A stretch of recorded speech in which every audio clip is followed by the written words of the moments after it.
ለሻለቃ ኮሚቴዎችና ለክፍለ ጦሩ አመራሮች የቴክኒክና የፖለቲካ ስልጠና ተሰጠ። ዋሲል ክፍለ ጦር ደቡብ ወሎ ዞን ወራይል ወረዳ ውስጥ ጠላትን ክፉኛ በመምታት ድል ተጎናጸፉ። የደጋው መብረቅ ኮር አህዶች በጥምረት ጋሸና ከተማ በመግባት ያገዛዙ ቁልፍ ወታደራዊ ቦታዎች ላይ ጥቃት በመፈጸም ታላቅ ድል ተጎናጸፉ።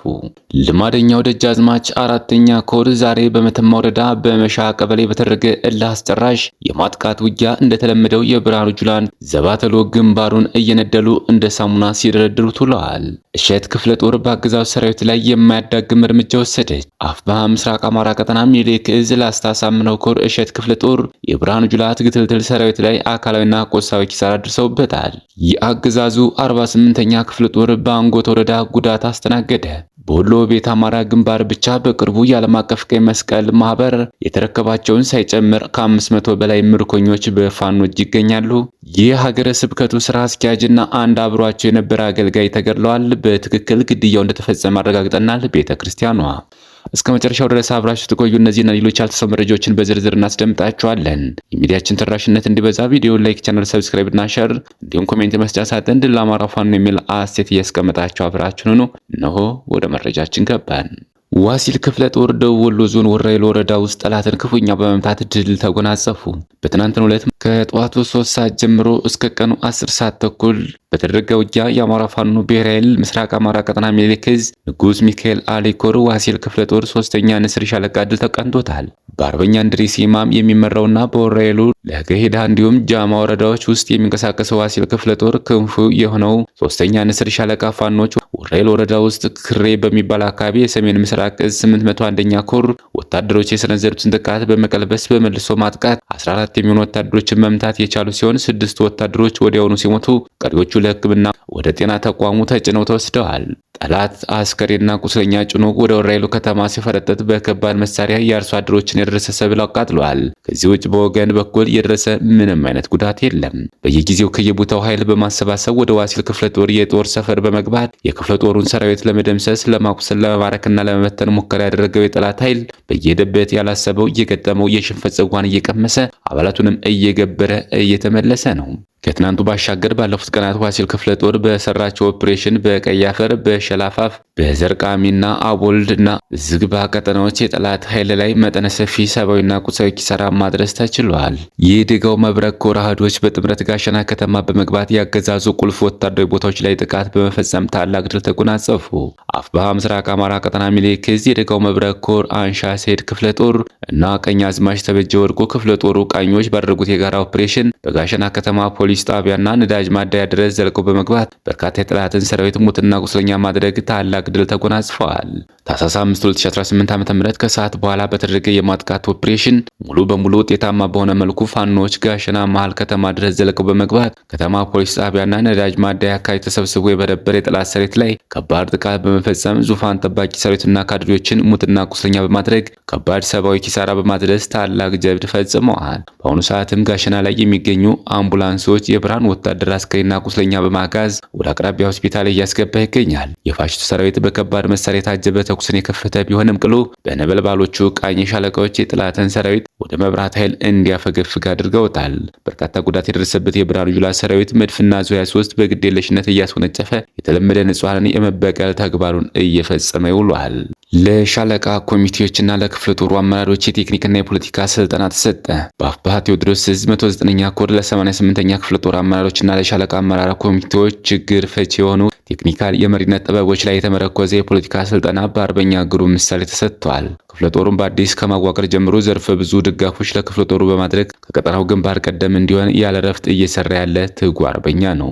ልማደኛው ደጃዝማች አራተኛ ኮር ዛሬ በመተማ ወረዳ በመሻ ቀበሌ በተደረገ ለአስጨራሽ የማጥቃት ውጊያ እንደተለመደው የብርሃኑ ጁላን ዘባተሎ ግንባሩን እየነደሉ እንደ ሳሙና ሲደረድሩት ውለዋል። የቀረውም እጅ ሰጥቶ ተማርኳል። በጥልቅ ማጥራትና ማብቃት ተሞርዶ የተሶረፈው ሰራዊታችን በተሟላ ቁመና በማጥቃት የአብይን ሰራዊት እየቀበረው ይገኛል። በመቶዎች የሚቆጠር የጠላት ኃይል ተደምስሷል። በርካቶች ቆስለው ከጥቅም ውጭ ሆነዋል። ስፍር ቁጥር የሌለው የጥምር መሳሪያም ተማርኳል።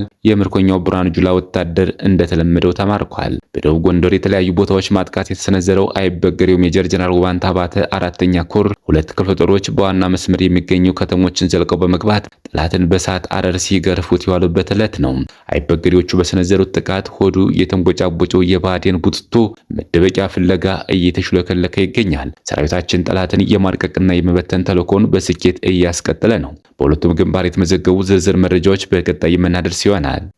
እሸት ክፍለ ጦር በአገዛዙ ሰራዊት ላይ የማያዳግም እርምጃ ወሰደች። አፋብኃ ምስራቅ አማራ ቀጠና ሚኒሊክ ዕዝ ላስታ ሳምነው ኮር እሸት ክፍለ ጦር የብርሃኑ ጁላ ግትልትል ሰራዊት ላይ አካላዊና ቁሳዊ ኪሳራ አድርሰውበታል። መነሻውን ከታሪካዊቷ ቦታ ላሊበላ ከተማና ላሊበላ ኤርፖርት ሹምሻ አድርጎ እሸት ክፍለ ጦርን አፍናለሁ በሚል አጉል ምኞት አዳሩን በአምስት አቅጣጫ ማለትም በሙጫ በረት፣ በአቢሰግ ኪዳነ ምሕረት፣ በእርፋ ተካይ መንደር፣ በታሎ ደብር አስፍቶ ቢመጣም በነበልባሎቹ እሸት ክፍለ ጦር ተገርፎ አስከሬኑን እንኳን ሳያነሳ ወደ መጣበት ላሊበላ ኤርፖርት ሾምሻና ላሊበላ ከተማ ፈርጥጦ ተመልሷል። ውጊያውም ዛሬ ከሌሊቱ 11 ሰዓት እስከ 8 ሰዓት በፈጀው ትንቅንቅም ከ15 በላይ የአገዛዝ ሰራዊት ሲደመሰስ ከ20 በላይ ቁስለኛ ማድረግ ተችሏል። በመጨረሻም የአገዛዝ ሰራዊት አባላት አብይ አህመድ ለራሱ ወንበር አስጠባቂ አድርጎ ውድ ሕይወታችሁን እየተጠቃችሁ መሆኑን አውቃችሁ ወደ አማራ ፋኖ እንድትቀላቀሉ ሲል የእሸት ክፍለ ጦር ዋና አዛዥ አርበኛ አያነው እንየውና ምክትል አዛዡ አርበኛ ፍቃድ አበባው መልእክት አስተላልፈዋል። የአማራ ፋኖ ብሔራዊ ኃይል ምስራቅ አማራ ቀጠና ሚኒሊክ ዕዝ ላስታ ጀነራል አሳምነው ጽጌ ኮር የአገዛዙ 48ኛ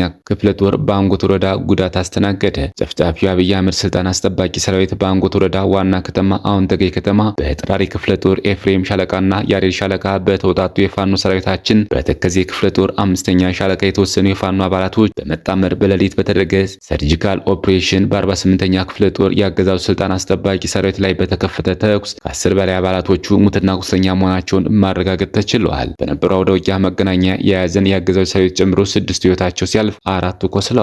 በተጨማሪም የአገዛዙ ሰራዊት ሰሞኑን ጥራሪ ክፍለ ጦርና ተከዜ ክፍለ ጦር በሚገኙበት አካባቢ ከፍተኛ ሰራዊት በማሰማራት ከሙጃ ኩልመስክ፣ ጠፈላማይ፣ ሙቅ ውሃ እና ከውንዳች ባር እንጃፋት የተሸፈነ ከፍተኛ ወረራ በማካሄድ በከባድ መሳሪያ መለያ መገንጠያ አካባቢ አንዲት የሴት አዛውንት በዙ 23 የገደለ ሲሆን ለአማራው ማህበረሰብ ደንታ የሌለው የብልጽግና ሰራዊት በአማራው ላይ የኢኮኖሚ ኪሳራ እንዲደርስበት በማሰብ እንስሳትን በመጨፍጨፍ ቤትን በማቃጠል የጥላቻ ጥጉን ያሳየበትን አካሄድ ሁሉም ሊያውቁ የሚገባ ሀቅ ነው። ለዚህም አንጃፋት ዙሪያ የአርሶ አደሩ ሳር ቤቶችን ያቃጠለ ሲሆን አንጃፋት ከተማ ላይም የፋኖ ቤተሰቦች ናቸው በሚል ሴቶችና ህጻናቶችን በመደብደብ በማንገላታት የጥላቻ በትር ማሳየት ችሏል። አገዛዙ ሽንፈቱ 11ኛው ሰዓት ላይ መሆኑን ያሳየበት አጸያፊ ተግባር ስለሆነ ሁሉም የአማራ ህዝብ ይህንን አማራዊ ጥላቻ ያለውን አገዛዝ ተረባርቦ በመታገል እድሜውን ከማሳጠር ውጭ አማራጭ የሌለው መሆኑ ተገንዝቦ በቁርጠኝነት ፋኖን በመቀላቀል እየደረሰብን ያለውን ማህበራዊ፣ ኢኮኖሚያዊና ሰብአዊ ኪሳራ ማከም ያስፈልጋል። ያለ መስዋዕትነት ድል የለምና ማንኛውም የአማራ ህዝብ እየደረሰበት ያለውን ዘር ተኮር ጭፍጨፋ በመታገል ከምንጊዜውም በላይ አሁን አንድነት የሚያስፈልግበት ጊዜ ስለሆነ በአንድነት አምርረን ይህንን ስርዓት መታገል እንዳለበት ጥራሪ ክፍለ ጦር ያሳስባል። በወሎ ቤት አማራ ግንባር ብቻ በቅርቡ የዓለም አቀፍ ቀይ መስቀል ማህበር የተረከባቸውን ሳይጨምር ከ500 በላይ ምርኮኞች በፋኖች ይገኛሉ። በምስራቅ አማራ ቀጠና ከመስከረም 14 2018 ዓ.ም ጀምሮ ለተከታታይ 16 ቀናት በክቡር ሰማዕቱ አርበኛ አደም አሊ አባናደው ስም በተሰየመው ወታደራዊ ዘመቻ 3000 የአገዛዙ ወታደሮች ሲገደሉ 679 ወታደሮች ደግሞ መማረካቸውን የመረብ ሚዲያ የቀጠናው ዘጋቢዎች በወቅቱ መዘገባቸው አይዘነጋም። ከዘመቻው መጠናቀቅ በኋላ የዓለም አቀፍ ቀይ መስቀል ማህበር ተወካዮች ወደ ቀጠናው ገብተው በውጊያው የተማረኩ የአገዛዙ ወታደሮችን የጎበኙ ሲሆን ከምርኮኞቹ መካከል ከፊል ቁስለኞችን መረከባቸው ይታወቃል። የዓለም አቀፍ ቀይ መስቀል ማህበር ተወካዮች ወደ ቀጠናው ገብተው በውጊያው የተማረኩ የአገዛዙ ወታደሮችን መጎብኘታቸውና ከምርኮኞች መካከል ከፊል ቁስለኞችን መረከባቸው ዘመቻው ካሳካቸው ወታደራዊ ፖለቲካዊ ድሎች በተጨማሪ ያስገኘው ዲፕሎማሲያዊ ውጤት ሲሆን ይህም በአገዛዙ ቤት ትልቅ ዲፕሎማሲያዊ ኪሳራን፣ ከፍተኛ የሞራል ውድቀትን አስከትሏል። በዚህ የተበሳጨውን የኖረኛው ብልጽግና ቡድን በፋኖ የተማረኩ ወታደሮች የሉብኝም ለማለት ምርኮኞች ላይ ያነጣጠረ የድሮን ጥቃት እየፈጸመ ይገኛል። ሚኒሊክ ዕዝ ትናንት ታህሳስ 4 2018 ዓ.ም